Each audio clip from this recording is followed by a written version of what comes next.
We're in the middle of another Stephen King book to movie renaissance. And possibly just like before, it may be getting a little bit sour. Welcome to another episode of the Popcorn Confessional, and this is Dave from Nerdbox, and I'm accompanied by my wife Jenn, also from Nerdbox.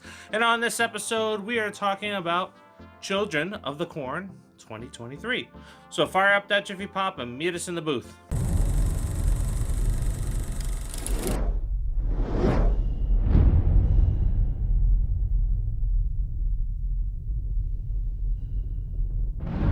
This is Brian O'Holler, and you're watching the Popcorn Confessional on the Nerdbox.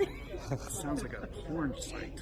Possessed by a spirit in a dying cornfield, a 12-year-old girl in Nebraska recruits other children in her small town to go on a bloody rampage and kill all the adults and anyone else who opposes her.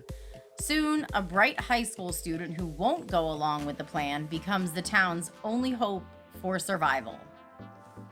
We're going to do something a little bit different with this one. We're going to talk about the film, we're going to rate the film, and then we're going to talk spoilers, so hang around to the spoilers.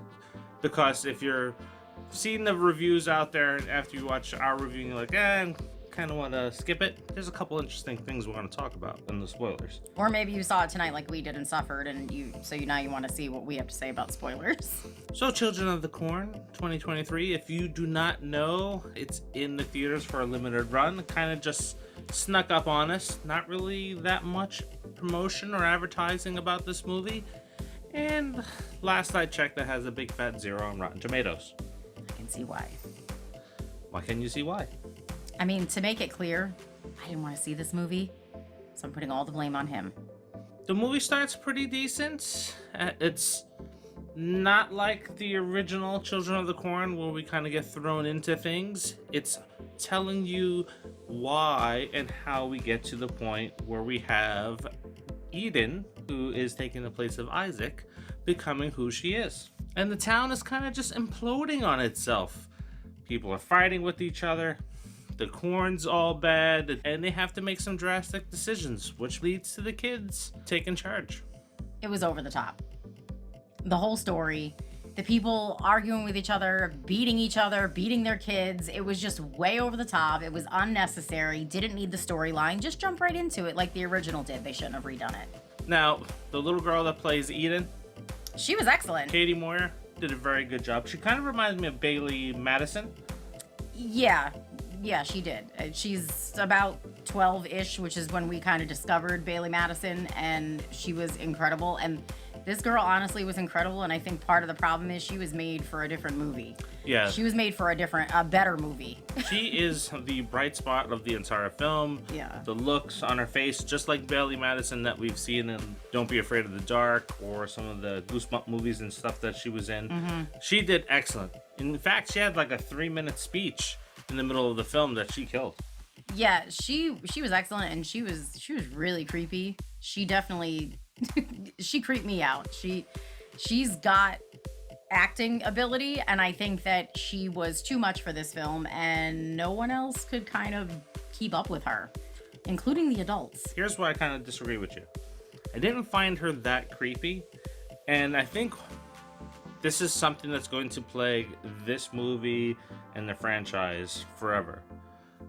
There's no Isaac, there's no Malachi. In the original film, those two characters and those two actors had such presence. Like, even watching it today, you kind of feel that fear and terror that they brought to the screen, and they haven't been able to recapture that magic. No.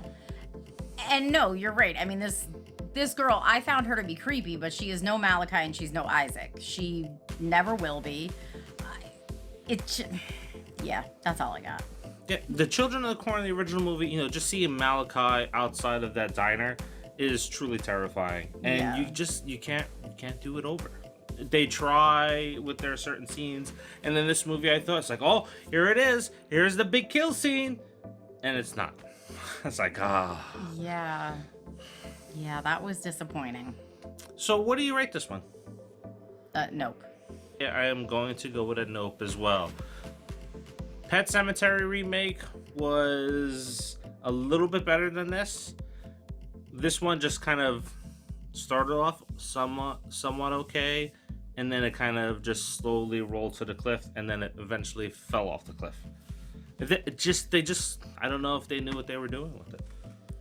They didn't. And like I said, I didn't need the whole story as to why they were turning on each other. I don't know. It was a horror movie. Like, that's not what I needed. You didn't get that in the first one. I didn't need it in this one. Well, I kind of feel that they were going for like the Rob Zombie remake, where it's like, all right, we're going to do a retelling and we're going to give you a little bit of a backstory and then we're going to dive into everything. But when they dove into everything, it was just really stupid. I didn't like Rob Zombie's remakes, so... You liked Halloween. The first one. Exactly. So that was the retelling. But I still like the original Halloween. better. So... But at least you like that remake. Here, you just like, we're giving some story behind it and then... Blah. Anyway, let's talk spoilers.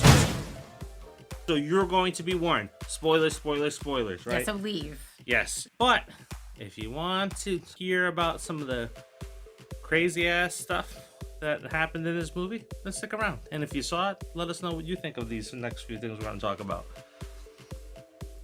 One thing that really stood out to me before we get to the cornstalk monster, yes, cornstalk monster, is the introduction of Bo's mother, who is the lead protagonist in the film.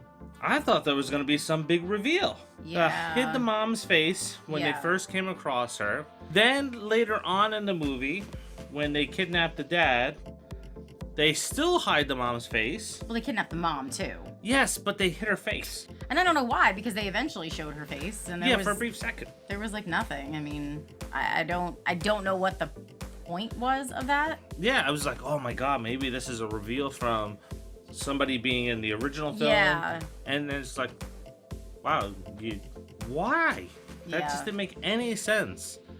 And then there was this big execution scene, or lackluster of an execution scene, where all the parents are rounded up, they're put in a jail cell, they're gassed.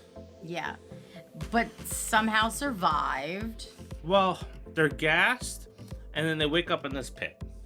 In a pit that we already see in the movie. We've seen this pit before. They were painting it with blood. Don't get me started. But how did they get all these adult bodies that were passed out, right? So dead weight. Mm-hmm. How did these kids get all of these adult bodies to this pit, inside the pit? I mean, I know that not every movie needs an explanation, but that was dumb. Yeah, they bury all of the parents in this pit, and you see Bo, she's like, oh my god, blah, blah, blah. She's crying because her parents, as so you would think, are both in the pit dead because both parents were in the jail cell when they brought them to the pit. And she takes this bracelet, she puts it on, it's like, oh, okay, she's gonna fight for her father. Who's still alive. Who's still alive. With like 4 other people. Yeah. So they left 4 adults in the jail cell. And no explanation as to why those particular people, One person has One an person, explanation. the pastor, he has an explanation. He's a pedophile. I mean, he adopted this little girl after all her friends died in the beginning of the movie at the children's home. So he took her in as his daughter, but, you know, she made it very clear. She's like, oh, yeah, you stood up for this, this, and this. She's like, but you did sin, didn't you? So you just kind of get the vibe that she's putting out. Like, he definitely was touching her. He doesn't have a wife, you know, so he was definitely touching the little girl. Now, Everyone else that survived that particular scene, I have no idea why. I'm still, it's like, you didn't explain it for me. No.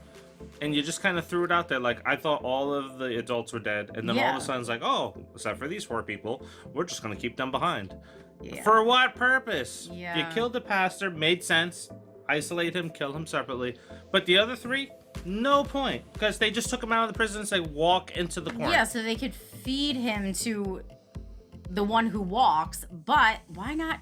Why wouldn't you then just kind of keep all of them as prisoners and feed them slowly to he who walks, right? Wouldn't that make sense if they're the food, right? To keep him like alive and going, you would think you'd want to keep them all alive and just keep them in the jail cell and feed them, and then you can take them out one by one. Yeah. That would have made more sense. I don't know.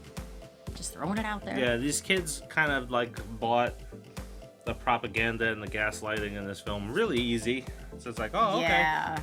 Especially the main character, Bo, her brother, man, he just like, Yeah. he flipped the switch like nothing. And he flipped it off just as fast. And then he just flipped it off just as fast. Like when it was all done, he like looks at his sister and he's like, yeah, like I got you. No. What? You were just trying to kill her and you helped kill your parents. Yeah. And he's like, oh, we're cool now. Yeah, we're This cool. is a little nod talking. Yeah, good job at the end. Yeah. Now, the ending of the film is kind of given away at the beginning of the film with the way they set up certain scenes with, oh, the corn catches on fire with the dust. Oh, look at this random car in the middle of the field and it's leaking gas. Yeah, when the kid is questioned why he's keeping his grandmother's car in his father's field, he's like, you know, it's my damn business. Like, don't worry about why I keep... What? It involves weed. Yeah. Yeah, but there's no weed in the You entire don't see movie. any weed. You don't see any weed at all. They talk about it, and the worst part is they don't even. And that's the other thing, right? Like, what was this? This must have been PG-13. I felt like PG-13. Because first of all, they don't curse. They did say effing. Like that's literally how they said it. They said effing, and then they spelled weed. Yep. They spelled it. Oh, it's for the W-E-E-D? Yeah, What? yeah. And then he's like, oh, I have like crops to take care of, but you never see said weed. There's no crops growing in the middle of the cornfield like he said there was. No. So I maybe they were in the trunk, I thought, or they were in the side of the car, but we get to see that later on. So Yeah, well, we don't get to see No. the trunk, but it wouldn't make sense because the weed's gonna need light, so couldn't be in the trunk. I don't know. There was no ultraviolet lights inside No. that car. Now, the kids kind of destroy the car. This takes place over a 2-day period, and somehow the kids, they danced all over the car, they smashed the roof, broke a side mirror, broke a glass, one of the windows. But underneath it, they broke the gas tank. Don't ask me how they broke the gas tank, but it's leaking all over the place. Of course it is, because, you know, why wouldn't it be? Now, this is a 2-day span that everything happens over. So, the car is still leaking gas After 2 days, after 2 days. and then when Bo tries to escape, takes a few tries. Let me tell you, people, we know what a dead battery sounds like, and that is exactly the sound that the car was making when she tried to turn it over. But lo and behold, third time's a charm, right? Car starts. How? I don't know, because it can't have gas in it at this point. Why it's still leaking after 2 days is beyond me. And this isn't like a car, this is not a newer car, right? That's gonna have like the tilted gas tank so it makes it harder for the gas to come out. This is an older car. It's like a 66, I think he said. Oldsmobile, yeah. Yeah, so no. Now, before she does get into the car, she is doused in gasoline. Which was doused. a bit over the top because it's literally so much that she's able to like shake it all through the cornfield and like soak the cornfield.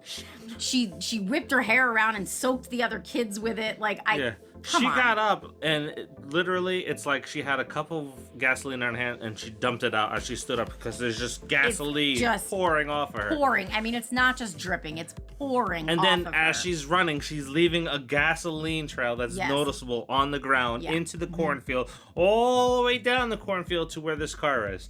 And then she zigzags, right? Because at some point, he who walks starts to like close in the cornfield on her, so she's zigzagging all over to try to like avoid it. I don't know. Yep. So a lot of unbelievable things there, but not the worst thing. The worst thing is for you Gen Xers like us, those of you that are buying kids' toys today, you may have noticed that there is, like at the dollar store, some knockoff toys. Instead of RoboCop, there's Robot Cop. Instead of Spider-Man, there's Arachnid Man. Yeah. Instead of getting Groot, we got Stalk. That's exactly who it reminded me of. Groot, only green instead of brown. Yes, he was a giant corn stalk monster. And then she stabs the cornstalk monster in the face, and somehow that like starts to kill him. Does he really have a face? I mean, it just went through. Just don't get me started. Anyways. And then she tripped over a ring. Yes, when she was running into this cornstalk field, because remember, her dad was just, hey, go walk into the cornfields, and then you'll meet your fate there. She finds out that he's dead by running through the corn stalks And tripping over his wedding ring. Yes. I was like, what did she trip over? And then she's like, oh, wedding ring. And she starts to cry. It's like, come on, man. That's lazy writing. I thought she maybe tripped over her dad. Yeah. And that would have made more sense. Like, come on. But no, she tripped over his wedding ring, and then she's like, you know, looking at it, she knows something horrible's happened, and she looks up, and oh, there's her dad hanging from the corn stalks. His face is all mangled. Like, come on. Yeah. And how about that car lighter? Yes. How did it stay lit so damn long? Yeah, if you remember back in the day when cars had car lighters in it, you push it in, it pops, and then you have to light whatever you wanted to light, and you only had like 30 seconds to do it. This is the best car lighter in the world, and it lasts for like 2 minutes. Yeah, and it was still glowing very red. That just doesn't happen. Sorry. So many plot holes in this movie. It's not Jeepers Creepers Reborn bad, but it's pretty close. It's bad. I would watch this over Jeepers Creepers Reborn. And I think I'd only watch it over that just for Eden's performance, because I thought she was really good. Saving grace in the movie. Yeah. Until the after credit scene that was moved before the credits roll. Yeah. And she looks like a crispy garbage pail kid come to life. She does. For the setup for the sequel. Yeah. And I definitely think they moved it, and probably purposely, because they were like, you know what, people are just going to walk out. If we don't move, they're not even going to see the scene. Yeah, and before that discovery, we see Bo running through the cornfield, and she finds Enid's ring, and she starts to kind of panic. It's like, oh my god, it's half burnt. Oh, what does this mean? And then it just disappears, right? She opens up her hand, and it's gone. She wasn't running through the field, so she was walking. It would make sense that the ring could possibly survive the fire. It's just a metal ring, right? So yeah, it was a little like singed. That would make sense. Yep. But no. So, there you have it. You got the review. If you stuck around for the spoilers, let us know if you plan on watching this, what you think of the movie. Maybe you disagree with us completely. Maybe you loved it. That's great for you. I will say good luck, but knowing how many people hated the Pet Sematary remake, which we sort of liked, people are going to really hate this movie. Yeah, I sort of like that remake, and you know, I really love John Lithgow, so I thought that was great having him in it. You know, to each their own. Yep. Anyway, don't forget, it is the quest for 5,000 subscribers, and we're doing something a little bit different. We've added a prize at 4,000, which is the Scream Popcorn Bucket that is currently on sale again at Cinemark, but it probably won't last long, so you have a chance to win it for free by liking, subscribing, and sharing. Yes, and along that journey, every video that gets 25 comments, 25 likes, you'll win a prize up until 100. So 25, 50, 75, and 100. When we hit 100, you'll win a bigger prize. And once we hit 5,000 subscribers, you will win a box of Strawberries and Scream cereal signed by Matthew Lillard and David Arquette. And most likely, Rose McGowan will be another signature that we'll add to there very soon. Yes. Anyway, until the next. See ya.